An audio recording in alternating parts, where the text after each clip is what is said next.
Charya Madhyamam Asmadacharya Paryantam Vande Guru Paramparam. Om Bhadram Karnebhi Shunuyama Devah Bhadram Pashyema Akshabhiryajatrah Stirairangaistushtvagum Sastanubhi Vyashema Devahitanyadayuhu Swasti na Indro Vriddhashravah Swasti na Pusha Vishwavedah Swasti nastarksho arishtanemihi Swasti no Brihaspatir Dadhatu Om Shanti Shanti Shanti Om Sahana Vavatu Sahano Bhunaktu Sahaviryankaravavahai Tejasvinavadhitamastu Ma Vidvishavahai. Om Shanti Shanti Shanti. Let's chant the seventh mantra.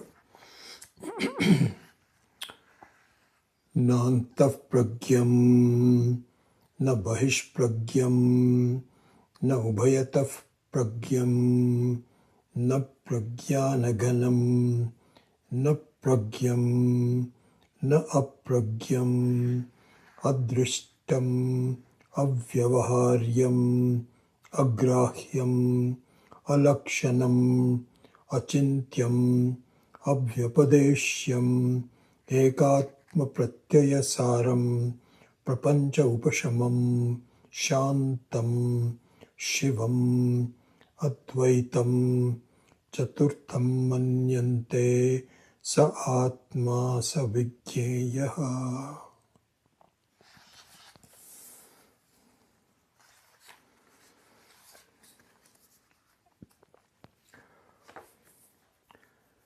So the topic that we have been discussing in the last couple of classes is that you, when we say the Atma, you, is self-evident.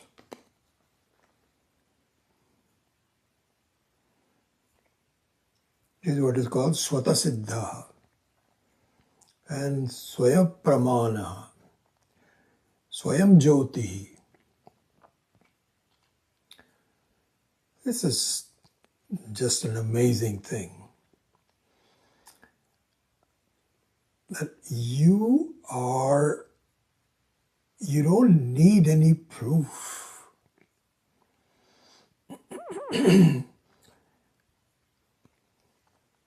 Once you really begin to, at first it just seems like, what?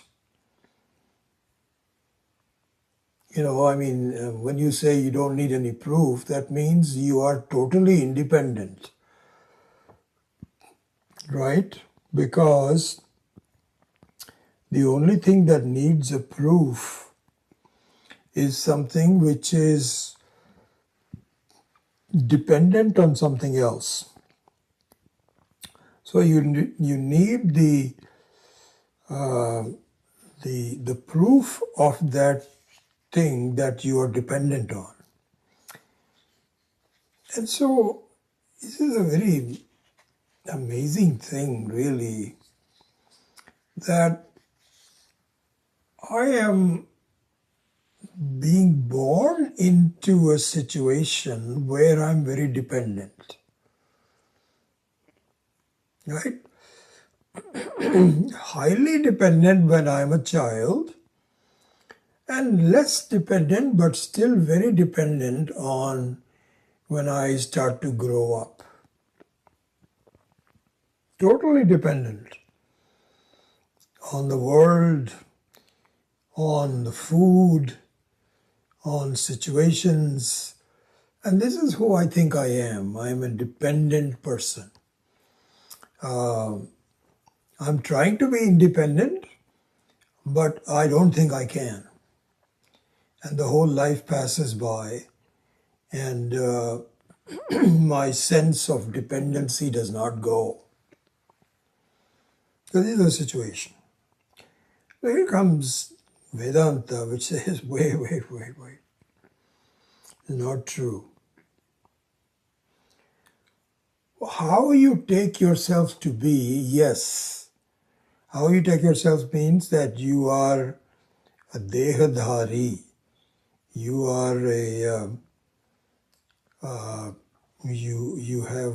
you are associated with a body. You're associated with thoughts. So this is who you think yourself. So there, of course, you have to be dependent, because the moment you take yourself to be dwelling in the body, that's who you are. You don't see yourself separate from the body. But as long as you are viewing yourself as a dehadhari, as a body associated person, then of course you are going to be dependent. But the question is whether are you really that person? Do you really need the body or not? And the fact of the matter is you don't. You are a very independent entity. And we'll discuss how independent you are. That's in fact the very explanation of the seventh mantra. Na bahishpragyam, na bhantav pragyam, na this, no nothing. You're completely independent. So we are building towards it, but for the time being, the topic we have been discussing is that please think about, do vichara about the fact that you do not need a proof. So here we need to distinguish between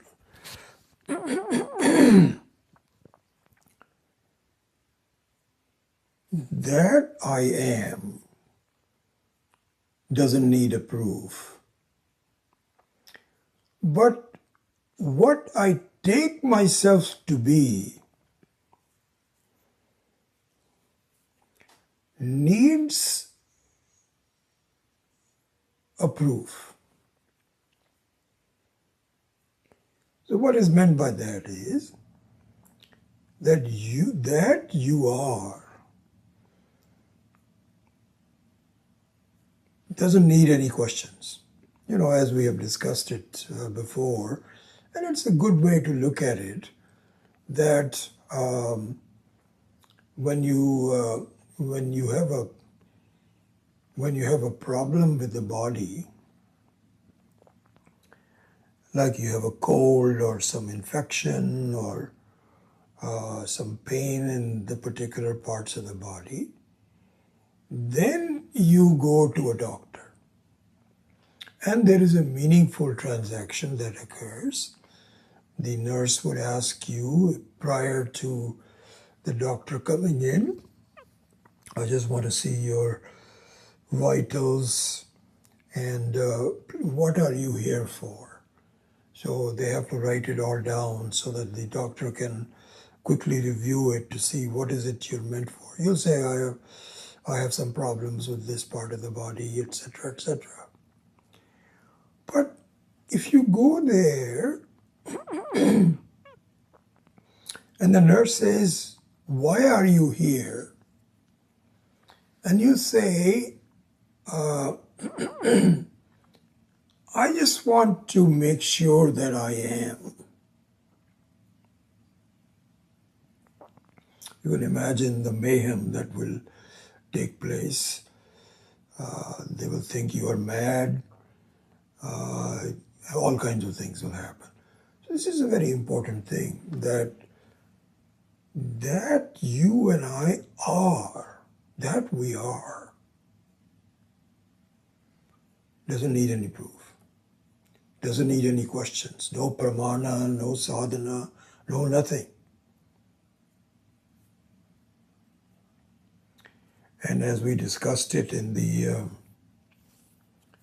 talk for the new year, this is the alambanam that we should depend our enquiry on. We have to begin with that. Because that fact that you are independent, you don't need anything, is overwhelmed. Overwhelmed in the sense that so little importance is given to that. So you feel, so what? It doesn't matter that I am and that I'm independent. You don't let that thought be powerful enough to sustain. So immediately you glom onto, it doesn't matter that I am, the question is, what am I? And it is very clear that I am a male, I'm a female, I'm getting older. All those kinds of things immediately come on in. But in the process of learning, Vedanta says, please, do vichara on the fact that you do not need any pramanam, sadhanam, you don't require any results. You are the very nature of the result. You are the pramana. Pramana and all those kinds of things are okay if you want to do something different from what you are. But to be what you are, you don't need anything.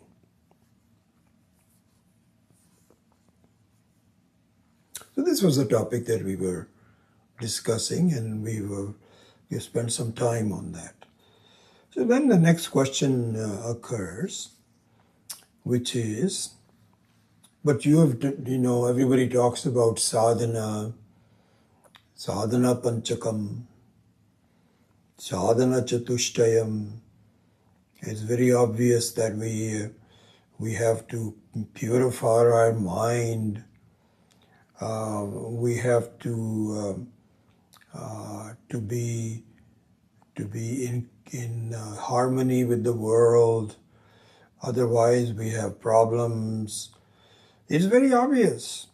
So how can you say that we don't need any of that? Because you yourself have been saying that in order to achieve jnanam, you need all these sadhanas, etc. And now you're saying that, I'm okay the way I am. I don't need any sadhana. I don't need to listen to anybody. I am just completely okay just the way I am. So there's a certain inconsistency. And please clarify this. So, in doing so, Swami Akhandananda, of course, takes this topic up in a very great detail and provides the following guideline. So very interesting just to look at how this is going to play out.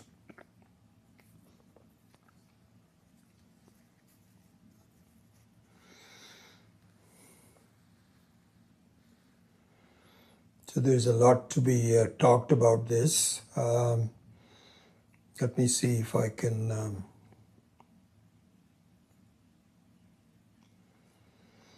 Yeah, you know what? I think what I'm going to do is to give you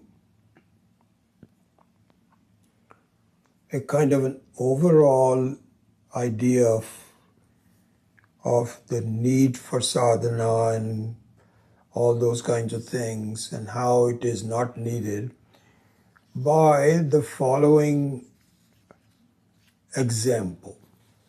Okay? So suppose you have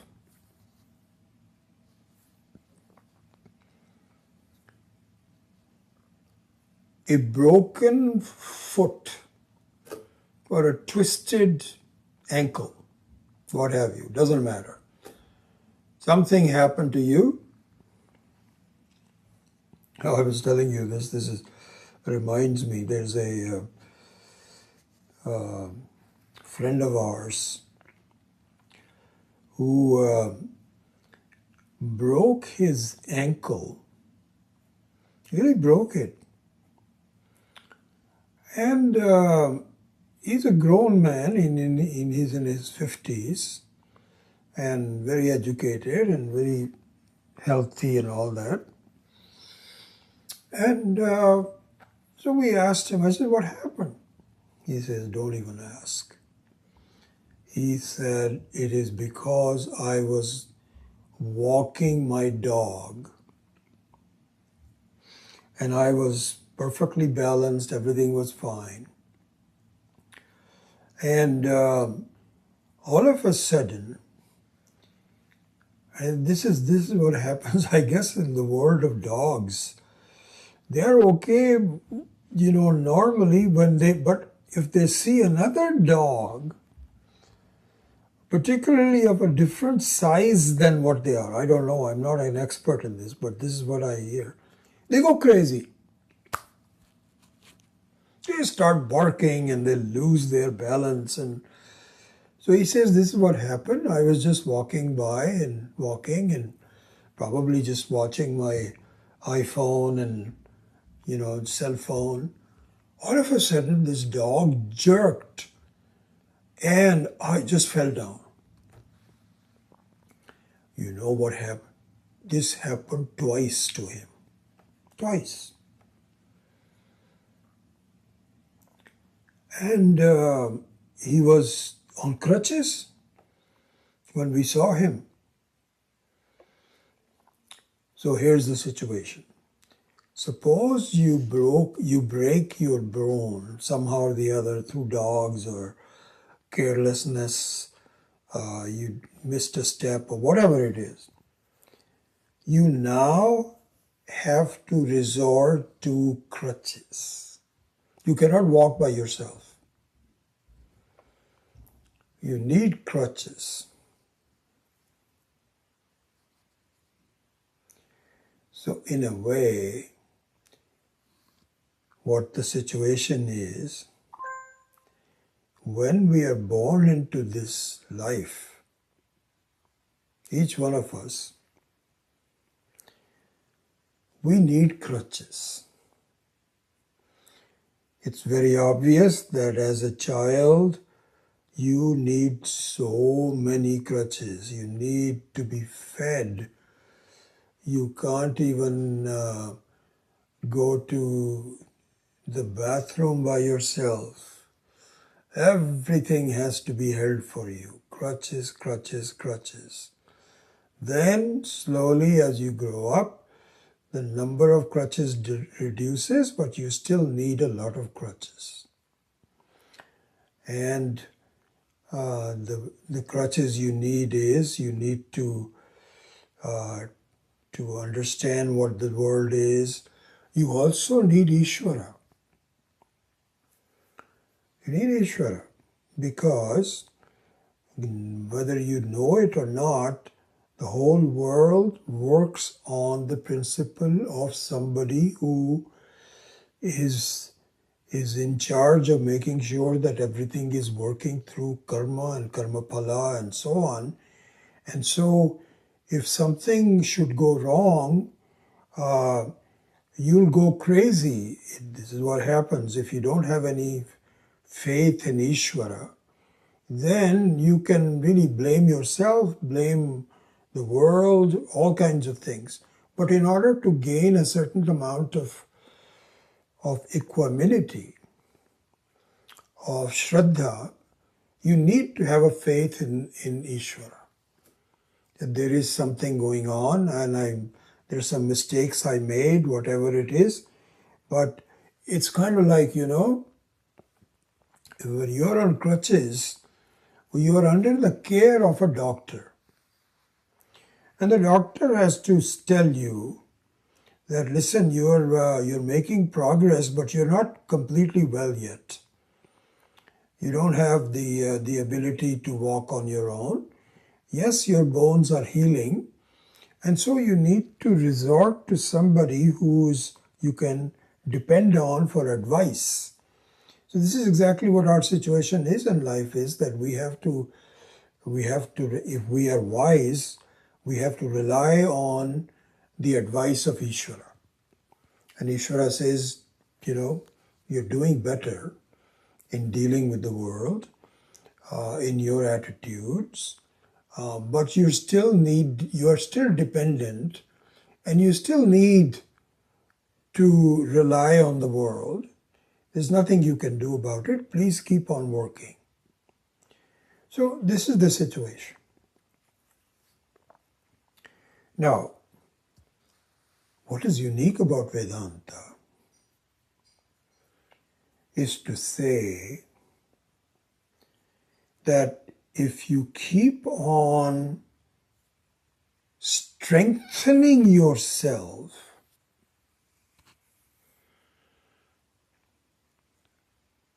doing physical training,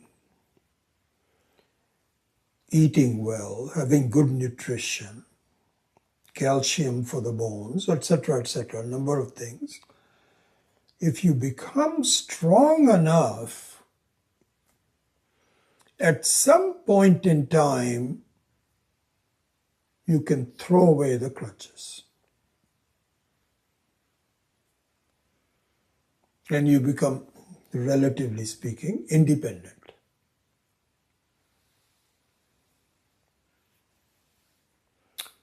So this is an important message of Vedanta. So Vedanta says that, listen, the fact of the matter is that you are intrinsically independent. But if you do not really understand or feel it and be clear about it, then you do need to improve yourself by strengthening yourself.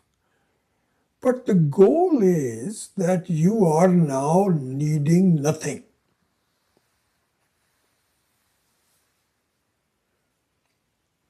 And in this process, even Ishvara needs to be thought about in the same manner. How? So I'm just going back and forth, pulling out different facts from different places. So just listen to this.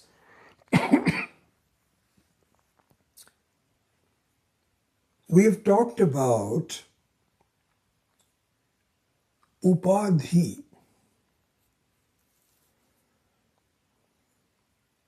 Upadhi, the understanding of upadhi is just a very crucial part of understanding of Vedanta, about self-knowledge. Very crucial. A correct understanding of upadhi. If you remember in some of the earlier classes, what upadhi means is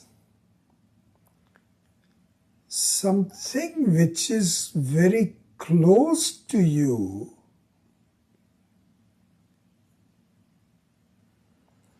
and makes you look different than what you are. This is what is meant by upadhi.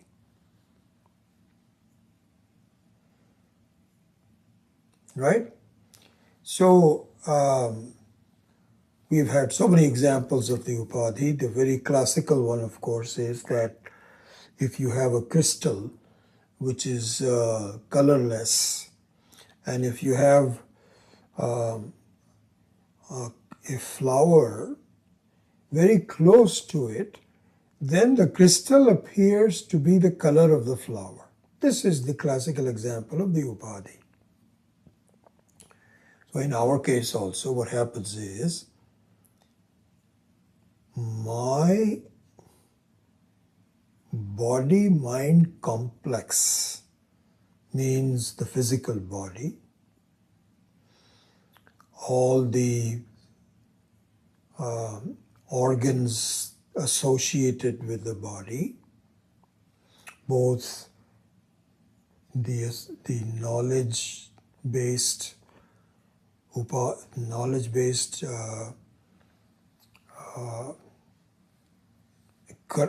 karma indriya and jnana indriya, the knowledge-based senses and the senses to do the various actions, all those kinds of things, plus my mind, plus the buddhi. Buddhi meaning that I am someone that is associated with all these kinds of things. This is me. And these are the facts. Yes, I know certain things, I don't know.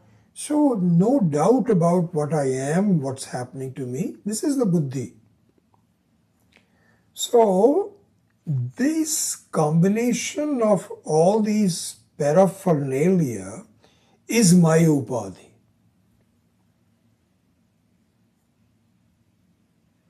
So here Swami Akhandananda says that you should see that there are two kinds of upadhis that you are associated with. Two upadhis. One is called Karya Upadhi and one is called Karana Upadhi. So Karya Upadhi is what we were just talking about. This is the effect of gaining an entry into this life in this life with a particular set of paraphernalia, the body-mind complex, is what would be called Karya Upadhi. And so the result of the Karya Upadhi is that you are viewing yourself. You are viewing yourself through the Upadhi only. It is very much like you ask a child who is not knowledgeable about the fact that there is a crystal which cannot take on any color, but if you put a blue color kusuma, some flower next to it, that person will say the crystal is blue. So very similar to that is, I am not able to do the viveka between upadhi and what is called upahita. So you should know all these terms. So upadhi is the factor that makes you look differently. You see? So let's look at this. Is an important thing to understand. I think you know all that, but just to couch that in technical terms. So again, the example of a crystal and a blue flower sitting next to the crystal. And the closeness of the flower is important.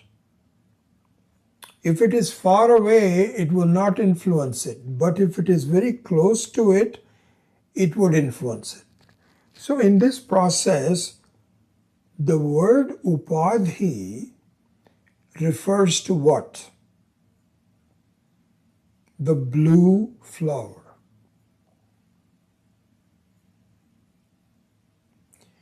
And the word upahita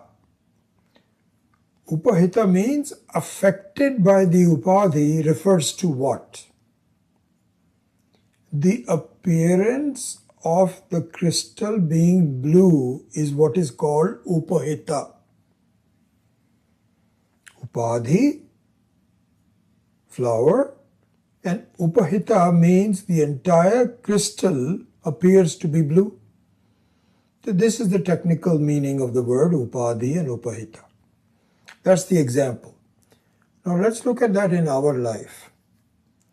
So what happens is that I am born with a set of paraphernalia. The fact that I am unborn is not known to me. They're not known to me. I don't have the understanding or the methods of knowing that. None of that is under. So I just take myself to be upahita. I don't even know the meaning of the word upahita, upadhi or anything. But the fact of the matter is I take myself to be a dehadhari, a possessor of this body. And, all the acharyas say, it's very interesting. I never utter the word that I am this body. That never happens. But you don't need to do that because you say, I'm short, I'm tall, I'm young, I'm old. So that means for all effective purpose, and you don't say, I'm kind of short. I really am not short, but I feel short. No, you don't say that. You say, I'm short, I'm tall, I'm young, I'm old. Clearly that means you're a dehadhari. Anyway, going back to the example. So, this is the situation. I have two upadhis as I mentioned before. One is called karya upadhi. So the karya upadhi means the effect upadhi. The effect, cause and effect. Karana means cause and karya means effect. So I have one upadhi which is a karya upadhi. This is my body, this is my mind, etc., etc. Okay? But I have another upadhi which is called karana upadhi.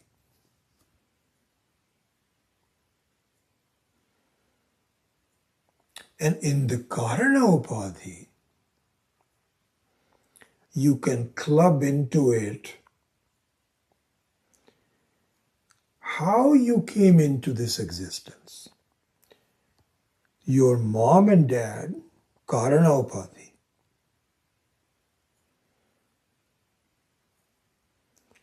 The nature, the prakriti, everything, including materials and food, karana upadhi. That's what makes the karya upadhi. Then Ishvara, karana upadhi.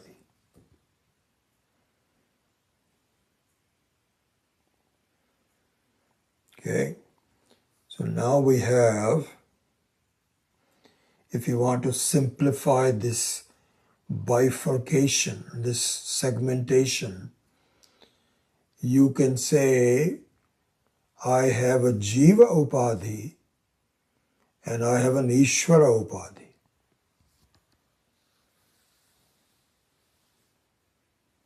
Right? So how do we do that? Because, the word jiva is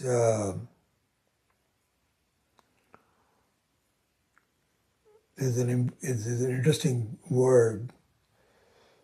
Jiva means the status of being an individual. And in that status of being an individual, you can include the body, the mind, the sense organs, all those kinds of experiences happen to a jiva. And you are a separate jiva. This is who I am. This is what is called jiva upadhi. Just to simplify everything. And as far as the karana upadhi goes, that has all these other factors, mom and dad, forefathers, DNA,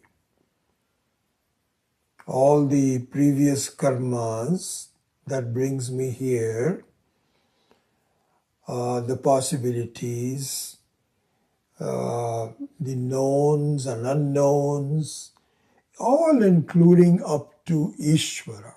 Because as you begin to study, you find, yes, there is Ishvara who is in charge of the whole thing.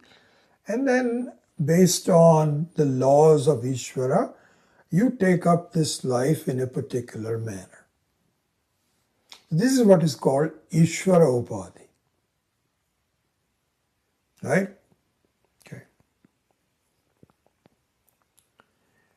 So now, going back to the previous assertion,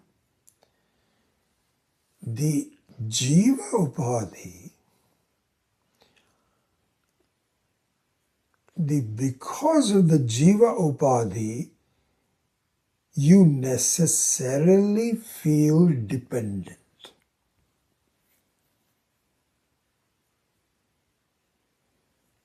Your experiences are that I need help of one kind or the other. And where the help comes from is dependent on the world you live in and your understanding of Ishvara. So somebody is helping you. You're dependent on Ishvara. Ishvara means the world around you and the whole show that you are part of. But there is a very clear bifurcation of dependent and the independent that you are based out of. So this is what is called, in Sanskrit term, niyamya and niyamaka. So niyamya means the one who is under the I wouldn't say spell, but under the working apparatus of the world. I am a dependent entity. It's called niyamya. And niyamaka is the world that appears to be independent from me, separate from me. So that's the karana upadhi and the karya upadhi. These are the two upadhis that everyone is already associated with. Then comes the advice of Vedanta, which says, wait. This is just an intermediate stage. What is an intermediate stage? That you appear to have two upadhis. One is you are the upahita. You see? So now you can say that the entire karya upadhi, the karya upadhi of the body-mind complex is making you upahita. You remember the example that we saw, that the blue flower was the upadhi and the crystal, the main thing we are really concerned with is the crystal. The crystal, even though it does not have any color, appears to have a color based on something remaining very close to it. It's called upahita. So now going back to our own life, the upadhi that I have in my life makes me an upahita. And all the qualities of the upadhi are transferred to me. I have a body, I have a mind, I have sukha dukkha, I have pleasure and pain. Pleasure and pain really is a quality of the mind, but I take it on to myself. That's me. So this is the upahita based on karya upadhi,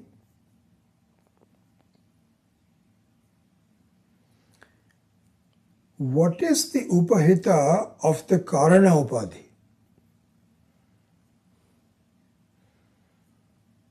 Just think about that.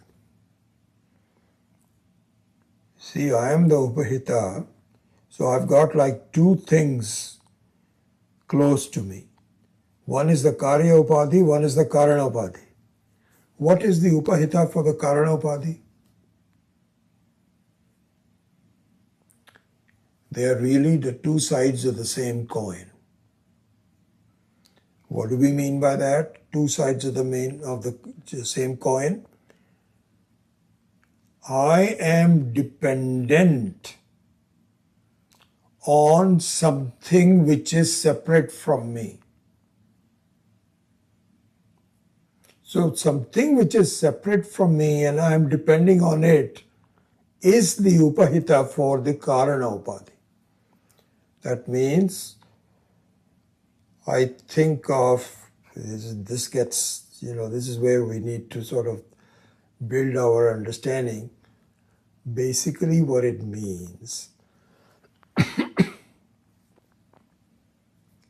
Ishvara is different from me. Where it is, I don't know. Ishvara is, and I have faith in it. I have Shraddha. There is God who is in charge of the whole world, and somehow he or she will take care of me sooner or later. I don't have that knowledge at the moment, but I just believe he'll take care of it. So it's different from me. So this is the upahita of the karana upadhi. The feeling that what I am dependent on is different from me. Right? Okay. Then comes the final explanation of Vedanta, which says, my dear, once you understand this phenomena of upahita, upadhi, karya upadhi, karana upadhi, see what is going on now. See this phenomena very well. The fact that you are upahita,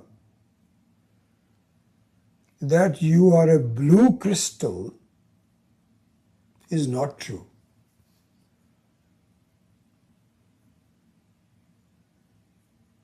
It's not true because the crystal cannot take any color. Any color that you superimpose on yourself is because of proximity to the upadhi. That's all.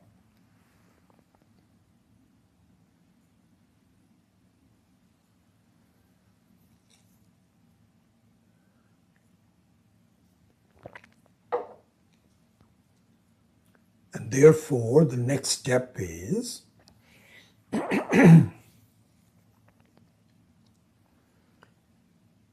that the segmentation of the Jiva Chaitanya.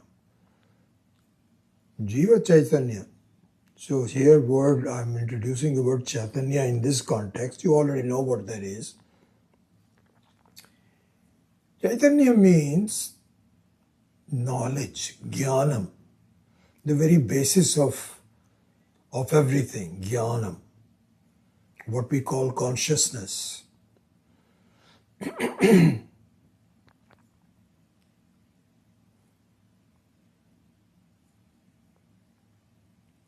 What it means is I am and I know I am. Right? You cannot dismiss that. You cannot argue against it.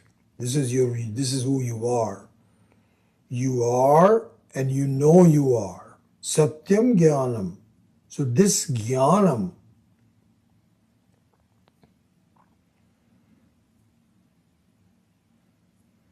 is the basic crystal that can take on color but never really does. Can appear to take on color but it never does. So therefore, the Jiva Jnanam, the knowledge that I am a Jiva,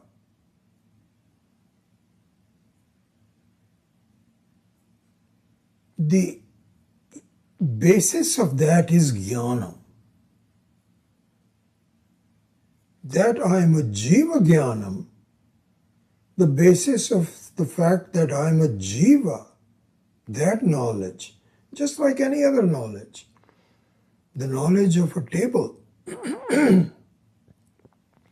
Knowledge of a table means it's a very specific knowledge. But as we saw, that this specific knowledge is based on the simple knowledge, I am. The table can come and go, but the knowledge that I am doesn't go. So, we saw that very beautiful example that when you make a wave in a water, you don't generate your own water. All you can do is to make the water wavy, but the water is already there. But similarly, you have jnanam, which is already there, but for the time being, it looks like it is jiva jnanam. And similarly, you have Ishvara Jnanam. Jiva Jnanam is slightly different than Ishvara Jnanam because the upadhis are different. How are the upadhis different? Because in Jiva Jnanam, it is pratyaksha. It is right in front of you that you are a jiva, you've got hands, you've got eyes, you've got ears, you've got mouth. This is pratyaksha jnanam. And in the case of Ishvara jnanam, there is remoteness, uncertainty. But you feel there is something there. It's called paroksha jnanam. So you have pratyaksha jnanam, which is jiva jnanam, and you have paroksha jnanam, which is Ishvara jnanam. What you need to know is both the jiva jnanam and Ishvara jnanam are what? Jnanam.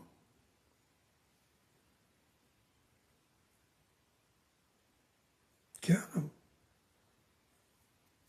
Both are jnanam. There's only one jnanam.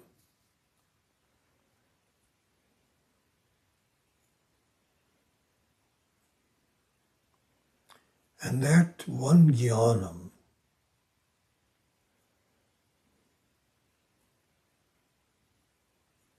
makes both the jiva and Ishvara non-separate from yourself. So this is what is called aparoksha jnana.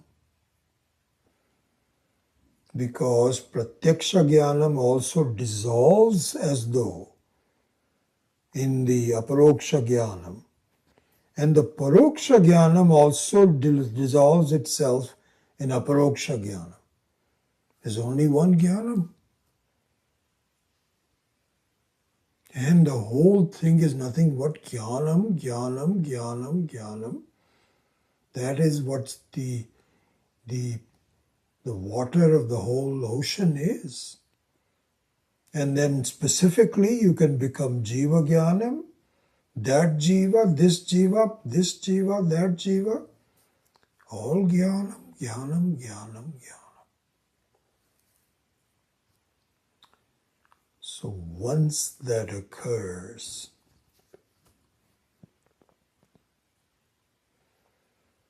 you can throw away the crutches.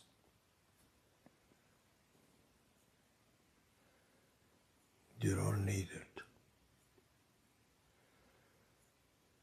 You are now strong enough not to be dependent.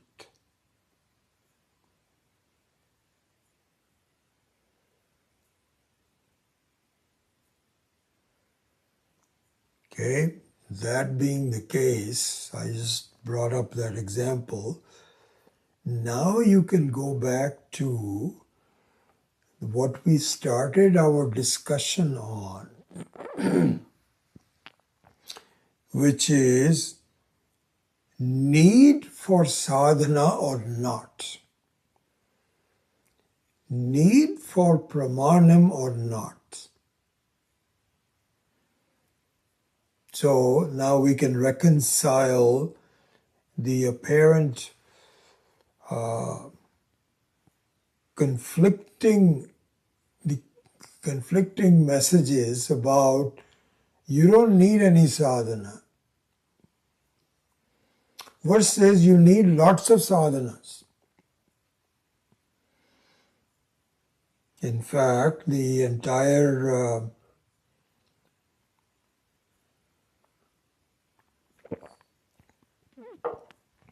Vedic literature,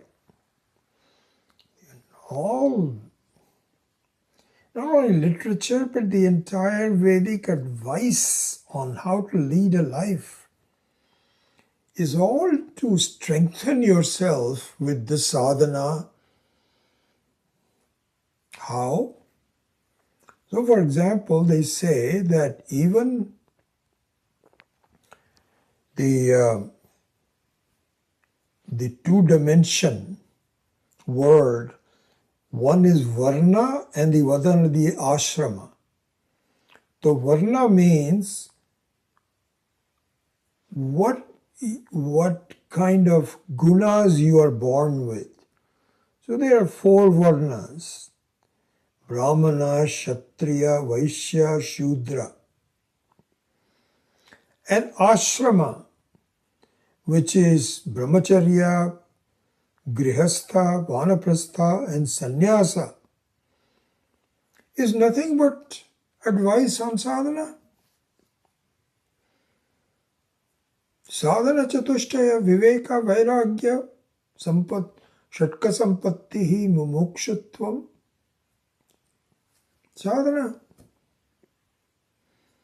So everything is nothing but sadhana, sadhana, sadhana. And now we say we don't need any sadhana.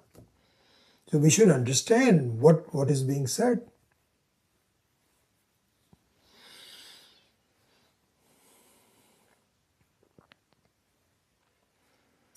So what is being said is, to summarize all this, I think the analogy of the crutches is very useful in this whole manner. That until you discover you are strong enough, you have to use crutches wisely.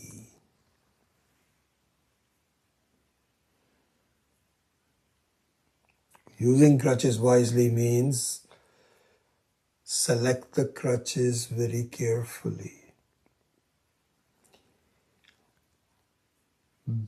Change the crutches from being very heavy to lighter carefully. Look at the advice of the doctor and believe in the advice of the doctor carefully. Do your physical training carefully. Eat well. Heal the bones. Don't cause accidents carefully. All these kinds of things you have to do. But the end result is what? At some point in time, you do not need the crutches. You can throw it away.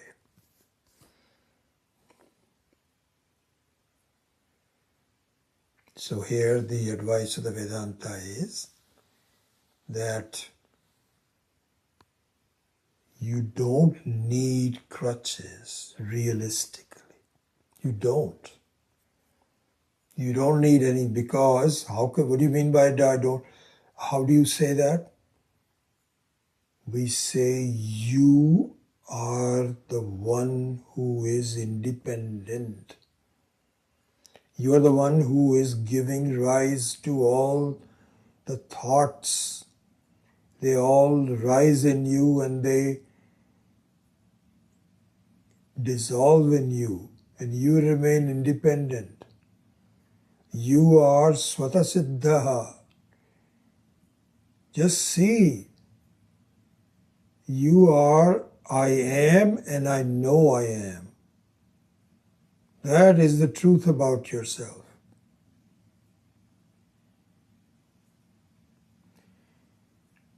But in the meantime,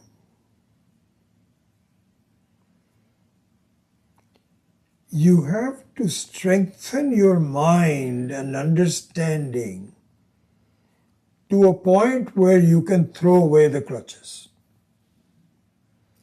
So, this apparent disparity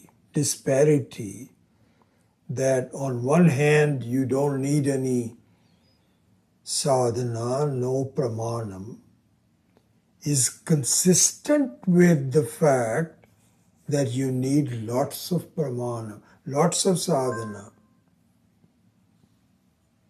How is that? Because until you are able to deal with the apparent problems of life, you will not be free. You are free, but you just do not believe in it yourself. So here Swami Kathananda spends a lot of time in discussing that you have to test yourself. Just like in the case of crutches and so on, you have to test yourself. How? So you have to, and we do in our dialogues, in our teaching and so on. How? Slowly you test yourself. Can I overcome small problems? Rise above it. Conflicts in life.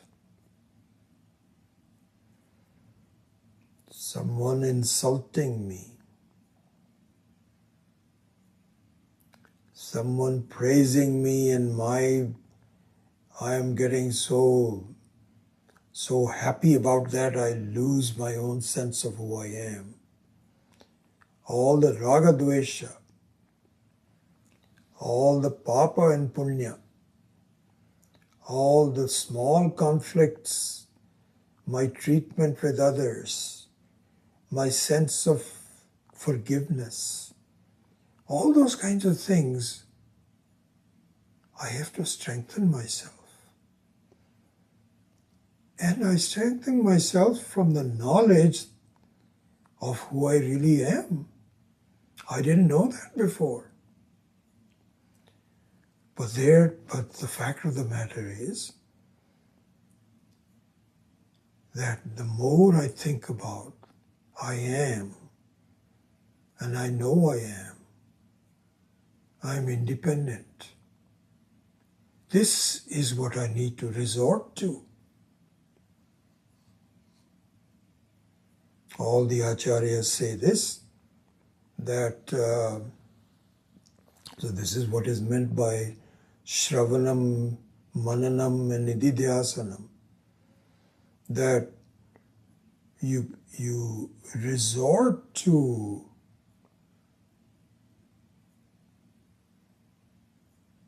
the fact that you don't need anything.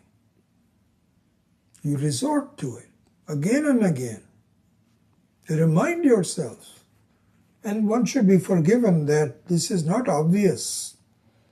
It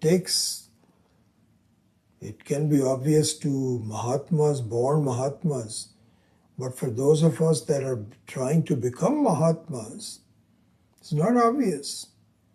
So we have to really just strengthen and strengthen and strengthen to a point where you say, yes. This is what is called Vairagya.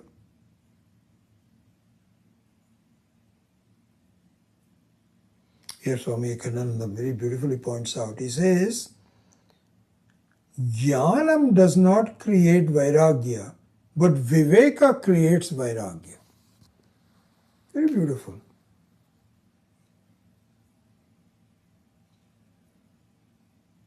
So my issue is that unless I'm able to see what is upadhi, what is upahita, what is superimposition, until I do that viveka, I cannot effectively do vairagya. So, but what if I do? It goes away very quickly. This is what is meant by strengthening your mind, strengthening your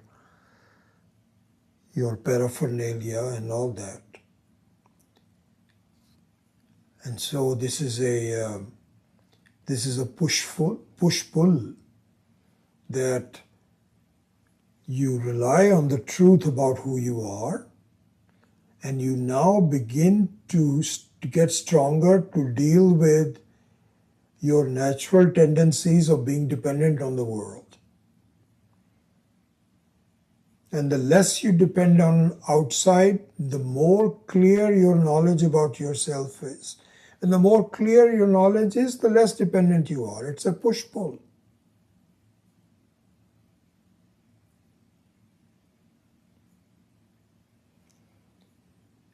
And here, just to close off this, this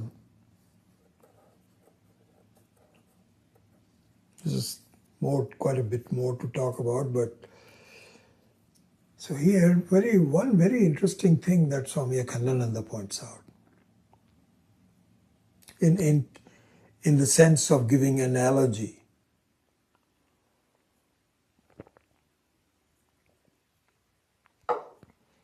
So we have talked about the analogy of crutches and crutchlessness. So here Swami Vivekananda gives another analogy, which is, this is important to see, which is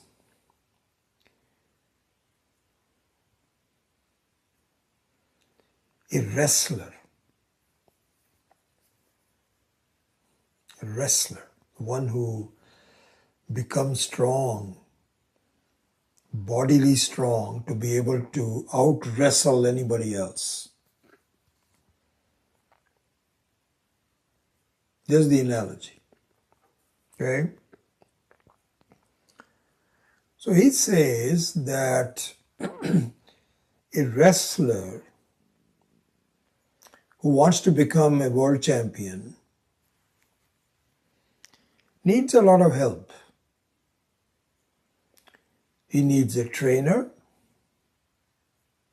he needs advice, he needs a lot of nutritious food, he needs a lot of exercise, he needs push-ups, lifting weights, whatever you need to do in order to really become a strong, muscular person to be a wrestler.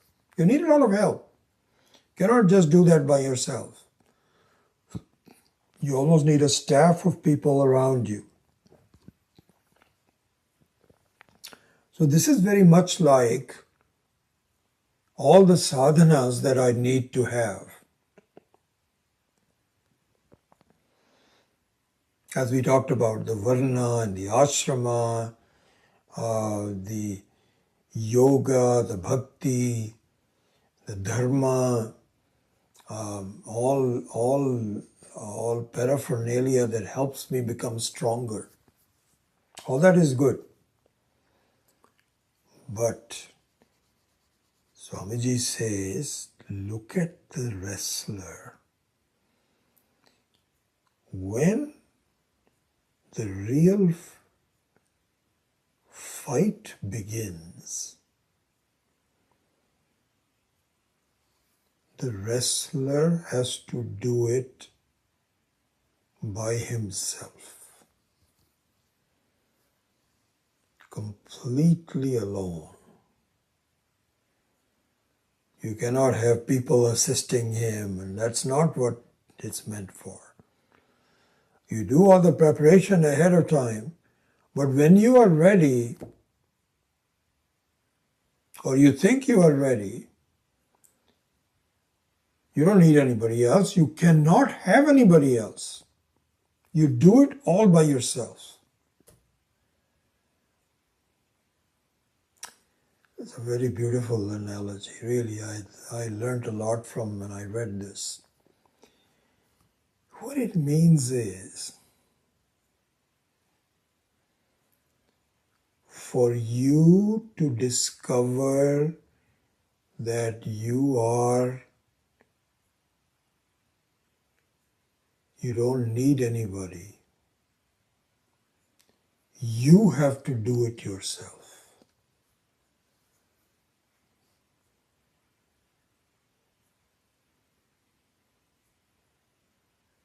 Nobody will help you. You need the help in order to become strong enough to be able to withstand challenges to it, challenges of anger, of desire, challenges of fear, of confusion, all those kinds of things. In order to do that, you have to do it alone. And the difference is, you are capable. You are already praptasya prapti. It's not as though you have to acquire it. When you are ready,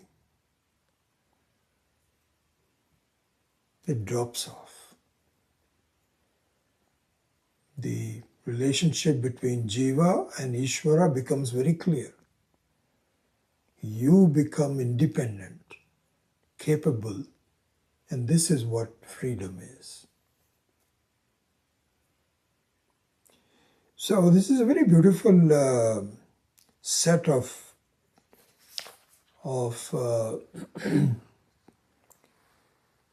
contrasting ideas. One is, remember, this is a beautiful thing. On one, we started saying you don't need anything. So it's almost like the goal. The goal, in the sense this is true, it's a praptasya prapti. That's their understanding.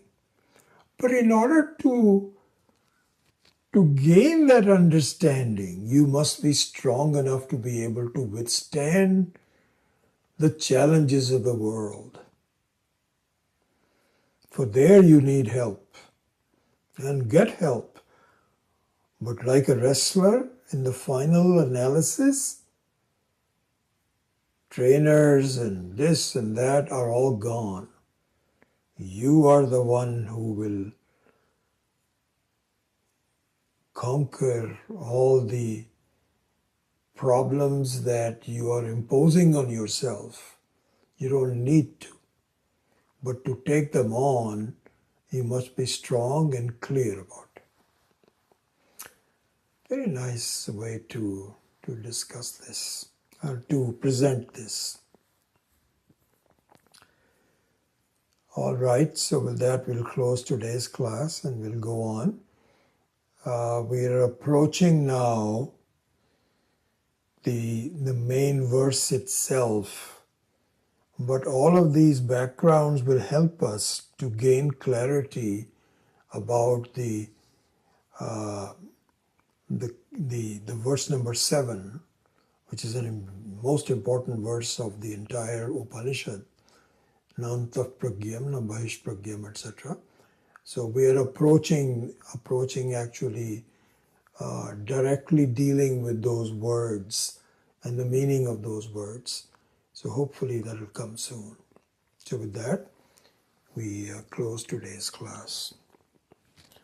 Om Asatoma Sadgamaya Tamasoma Jyotirgamaya Mrityorma Amritam Gamaya Om Purnamadav Purnamidam Purnat Purnamudachyate Purnasya Purnamadaya Purnameva Vashishyate.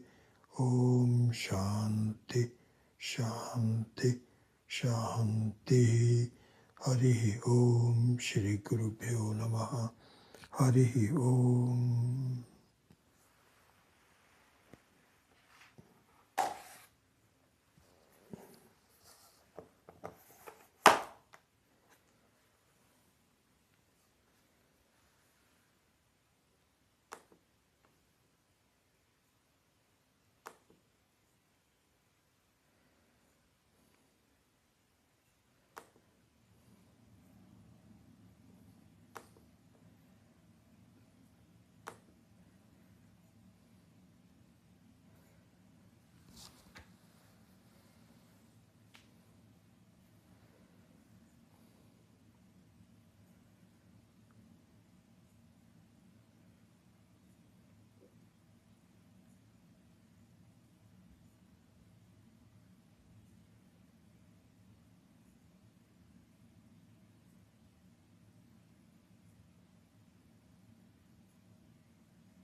So Arvind, Upahita is the blue crystal. That means the affected by the upadhi, seemingly affected. Seemingly affected is what is called upahita. And implicit in that understanding is that it is seemingly, it not really. So I think this is a great way to do our nididhyasanam, because what one needs to understand is that my superimposition of qualities on myself is temporary. It is not real. And we are reminded of that every night when we go to sleep, but we fail to see it. And so these are all the strong hints that Ishvara has given us. Then really please see that this is Upahita alone, not your crystal is always crystal, but it seemingly assumes the blueness. So yes, that is the difference between Upahita. Keshav, chapter 15, shloka 14. Aham Ashrita. Krishna says Ishvara is dependent on what please.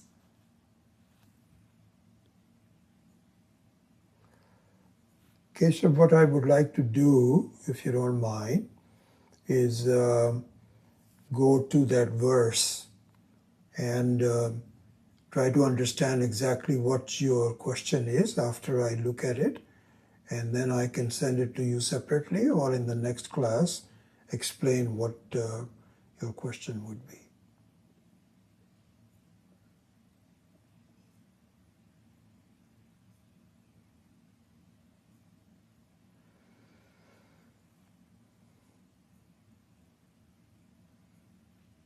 All right, good, good.